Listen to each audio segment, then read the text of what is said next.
그저께 리얼메타의 문재인 정부 지지율이 78.1%, 지난주보다 6%가 하락을 했다고 나왔습니다.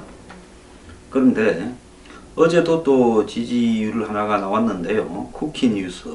쿠키뉴스라면 국민일보 인터넷판이죠.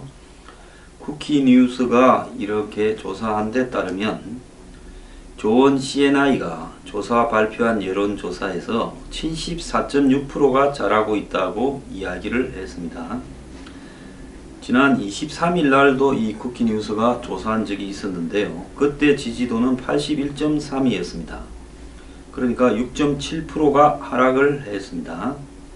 자, 문재인 정부요. 이게 정상이죠. 74.6도 매우 높은 지지율입니다.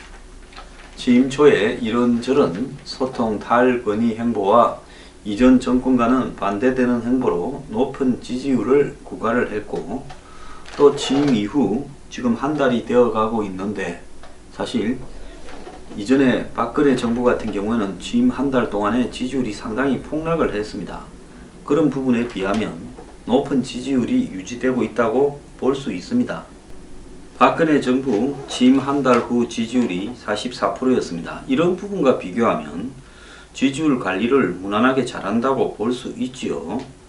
자, 그동안에 뭐 취임 다음 날 공공기관 비정규직 제로, 그 다음에 노후 발전소 셧다운 미세먼지 대책, 그리고 5.18 정신을 헌법에 반영하겠다, 또 이 새만금 개발, 해양 주권 강화, 해운 조선업 지원 이야기했고, 치매 환자 국가 책임 추진, 그리고 애국 정의 원칙 정직이 보상받는 나라라고 현충일 이렇게 주념사를 했고, 국가 유공자에 대한 국가 책임을 강화한다 이야기를 했고, 어제는 또 소방관이 눈물 흘리지 않는 나라를 만들겠다.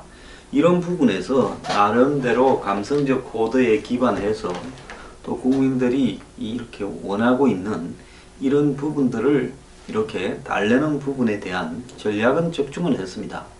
그런데 그 반면에 사드 문제나 안보 문제를 놓고 또 인사정책에 있어서 역대 정권과 유사한 실수를 반복하고 있습니다. 사드는 노무현 정권이 미국하고의 관계가 삐걱거리면서 거기서 시발이 되어서 무너져 갔던 모습과 유사한 행태를 지금 반복도 하고 있고요. 인사 문제에 있어서는 이 정권 또한 인사 문제에서 역대 정권을 자신들이 야당일 때 비판했던 부분과 별 다르지 않게 끌고 가고 있다. 이런 부분이 지금 나오고 있습니다. 문재인 대통령에 대해서 후보 때는 문모닝이라고 이야기하면서 매일 공격을 했고, 그 다음에 당선 직후에는 문생큐라고 했고, 이제는 문연정을 그리고 있다라는 박지원 국민의당 전 대표, 이분 참 술수가 워낙 뛰어난데 하나는 인정해 줘야 됩니다. 뭐냐? 현상에 대해서 파악하는 능력은 아주 탁월하다는 부분은 있습니다. 이분이 문 정권이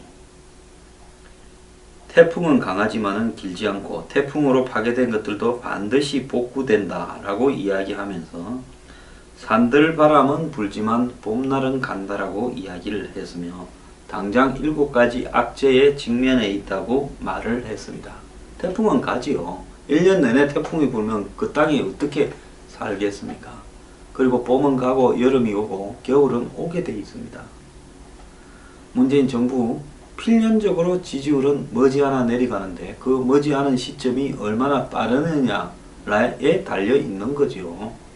그렇기 때문에 지지율을 높게 유지하면서 모든 것을 할 수 있다는 착각을 버리고 정말로 할 수 있는 것만 대중선동식이 아니라 진지하게 접근하면서 해결하려고 하는 자세가 필요하다라고 생각을 합니다. 자, 옛날에 그들과 우리는 다를 거다고 생각을 했지만은, 지금 하고 있겠지만, 우리도 그들처럼 망해가는 것이 진리입니다. 노무현 정권 때 청와대에서 지켜보지 않았습니까? 그 7가지 악재가 뭔가 하면 공공일자리 추경 예산안 국회 통과. 지금 문재인 대통령이 비정규직을 없애겠다, 공공일자리를 늘리겠다는데, 그러려면 그런 예산이 국회에 통과돼야 될 건데, 이 통과시키려면 과반수 이상의 찬성이 있어야 되겠죠. 그 다음에 지금 김희수나 강경화 같은 어떤 이 지금 국회에 문재인 정부가 지금 장관이 18명인데 지금 이 통과하는 부분이 매우 속도가 더디게 가고 있습니다. 겨우 지금 6명째 이야기를 지금 해서 아직 통과된 사람은 지금 거의 없지 않습니까? 이 부분 어떻게 할 거냐? 그 다음에 사드 문제. 사드 문제는 문재인 정권의 베트남전이 될 거라고 저는 보고 있습니다. 그 다음에 비정규직을 정규직으로 전환하는 문제. 이게 쉽겠느냐는 거죠. 실질적으로 다른 공공기관에서조차도 사기업은 말할 것도 없거니와요.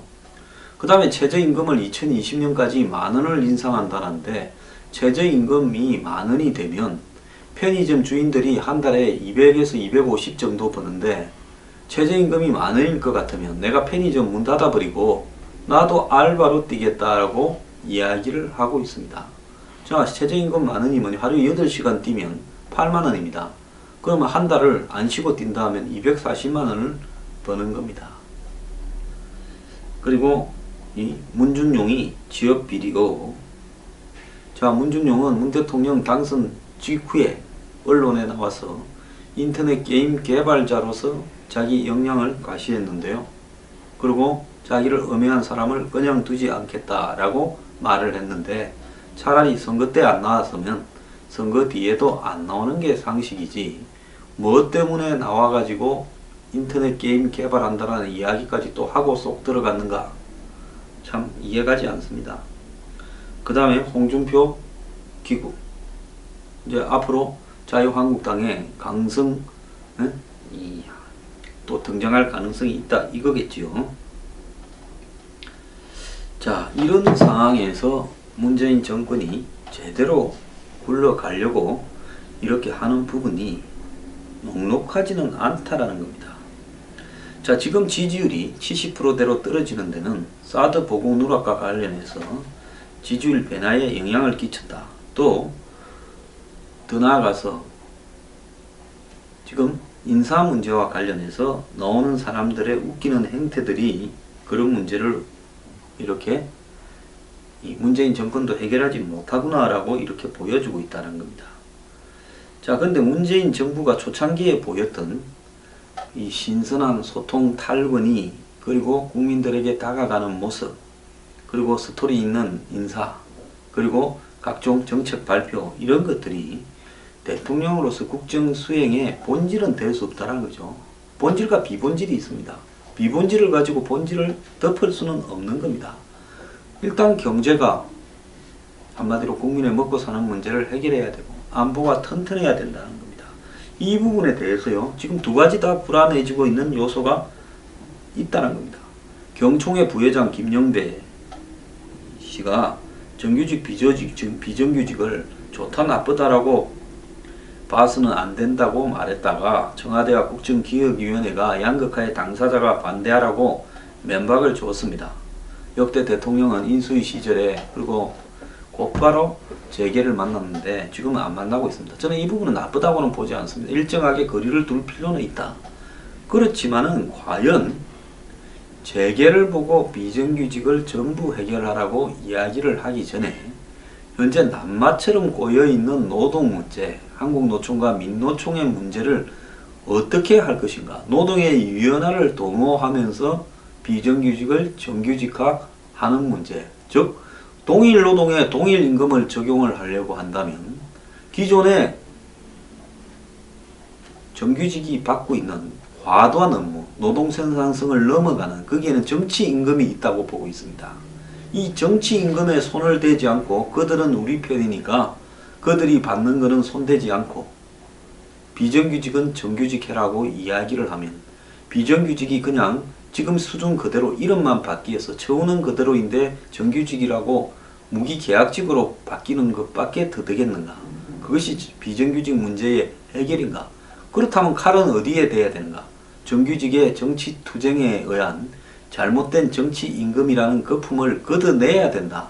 그리고 정규직조차도 기업이 수지가 맞지 않거나 어려워지면 고용에 있어서 유연함도 일정하게 인정할 수밖에 없다. 그런 고용의 유연성을 대체하는 부분은 국가가 이 실업 연금을 주든지 안 그러면 재교육을 시키든지 이런 방식으로 해결할 수밖에 없는 문제라는 겁니다. 그런데 이런 문제들을 손을 대지 않고 그냥 당장 공무원 고용 늘린다, 82만 명의 고용을 임기 중에 더 창출하겠다, 이런 식으로 던져서 이게 언제까지 약발이 먹히겠냐는 겁니다. 결국 노무현 정권이 서민을 위한 공정한 사회를 이야기하면서 전국토를 투기판으로 만들어가지고 투기꾼과 한마디로 자본가들의 세상을 만드는데 일조를 한 것처럼 문재인 정권도 수가 없어질 수 있다는 겁니다. 오늘 아침에 보면 대통령의 감성 연설 뒤에 전대협 운동권 출신 시인이 있다, 이런 보도도 나오고, 국민 공감을 감성 코드로 해서 통합을 역설하는 그런 연설문 정치를 5.18 기념식과 6.16 현충일에서 하고 있다, 이렇게 지금 이야기를 하고 있는데요. 자, 이런 부분이 감성적인 연설을 하고 거기에 국민의 어떤 마음속에 이렇게 엉어리져 있는 한을 풀어주고 이런 건 좋습니다. 근데 문제는 뭔가 하면 말을 넘어선 그 무엇이 있어야 된다는 거죠. 현충일 주념사에서 애국과 태극기도 강조하면서 독립운동가, 한국전, 베트남전 참전용사, 파독 강부와 간호사, 청계천 여공을 떠올렸다라는 부분이에요. 자, 정부 훈장을 받은 애국자 외에도 이름 없이 산업화 시대에 이렇게 했던 사람들에 대해서도 언급을 했다. 굉장히 가슴 속에 닿을 수 있는 그런 부분으로 비춰질 수 있겠죠. 그런데 문제는 사드에서 저런 식으로 지저분하게 끌고 가면서 차라리 그냥 나는 아니라고 생각한다고 빼라는 것이 장기적으로 나을 거라고 봅니다. 저는 물론 개인적으로는 굉장히 반대죠. 근데 이게 환경, 영향평가나 이런 걸 가지고 질질질질 끌고 가는 부분, 이것이 미국이나 지금 보수 성향을 가지고 있는 국민들에게 어떻게 받아들여질 것인가 라는 부분입니다. 자, 소통 가지고 국민을 먹여 살리지도 않고 소통 가지고 안보가 되지 않습니다. 자, 문재인 정권 또한 그 옆에 붙어 있는 사람은 다른 정권에 붙어 있던 사람들처럼 쓰레기들이 태반입니다. 그래서 조각을 하는데 난항을 겪고 있고, 지금 조각이 빨리 안 되는 데는 조각 대상자로 이렇게 낙점을 해놨던 교육부 장관 낙점자 등등이 뒤져보니까 문제가 많아서 다시 또 철회하고 있다. 불채택 부적격이 속출할 가능성이 있고, 지금 사전 검사하는 과정에서도 그런 문제들이 튀어나오고 있다라는 겁니다. 자, 야당이 청문 보고서에서 이제 부적격이라고 한 사람을 문재인 대통령은 적격이라고 임명을 강행할 것인지, 그럴 경우에 국회는 파행으로 가게 될 거고 대가를 또 비용을 치러야 되겠죠. 자, 물론 가장 좋은 것은 야당을 설득을 해서 그냥 적격 부적격을 동시에 담아서 적당히 넘어가는 부분이 좋다고 볼 수 있겠지요. 그런데 과연 이런 부분들을 과감하게 포기하고 또 새로운 좋은 사람을 추천하겠다, 이렇게 갈 수는 없는 건가? 안 그러면 차라리 공모하겠다라고 갈 수는 없는 건가? 이런 문제가 남아 있습니다. 앞으로 이게 인사청문회 다 끝나서 장관 임명 다 될 때까지 이 정권이 초반에 치러야 할 대가가 엄청날 것 같은데, 그 대가를 굳이 다 치르고 가겠다라고 지금 고집하는 이유는 뭔가 의문입니다. 제 같으면요, 공모하겠다고 해버리겠습니다. 그 장관 자리요 시켜줘 봤자 대통령 구치소 가거나 탄핵될 때 아무 도움 되지 않는다라는 것을 지난번에 박근혜 전 대통령이 몸소 보여줬는데, 뭐 하려고 그런 장관을 그렇게 고집을 주변 사람에서 하려고 하는가 하는 겁니다. 장관 시켜놓으면 정권 말 안 들을 사람 거의 없을 거라고 봐요. 한국적 현실에서요. 자, 통신료 인하하라고 미래부에 이렇게 보고를 하라 하니까 국정기획자문위원회 인수위 격이죠. 미래부에서는 이 통신료 인하하기가 어렵다 하니까 이런 식의 보고 안 받겠다 하고 호통을 치고 있습니다. 여기뿐만 아니라 곳곳에서 완장찬 점령군처럼 고함을 치고 있는 이야기가 있고, 과거 정부 정책에 대해서 반성문을 내라, 또 인적 청산을 하겠다, 이런 이야기들이 나오고 있습니다. 국민안전처가 보고 내용 일부를 언론에 유출되게 했다고 보고 자체를 취소해버리기도 했습니다. 자, 완장요 차고 봄날에 설쳐봤자 오래가지 않습니다. 결국 지지율은 내려가게 되어 있고요. 그렇게 하지 않으려면 국민의 목소리를 듣는 겁니다. 사드에서 고집을 버리라고 이야기를 했는데 안 버릴 겁니다. 끝까지 해볼 만큼 할 겁니다. 자, 제가 이거 미국에 대해서 좀 알지요. 정상회담 마치고 오면 급해질 겁니다. 그 이야기는 5부에서 하겠습니다.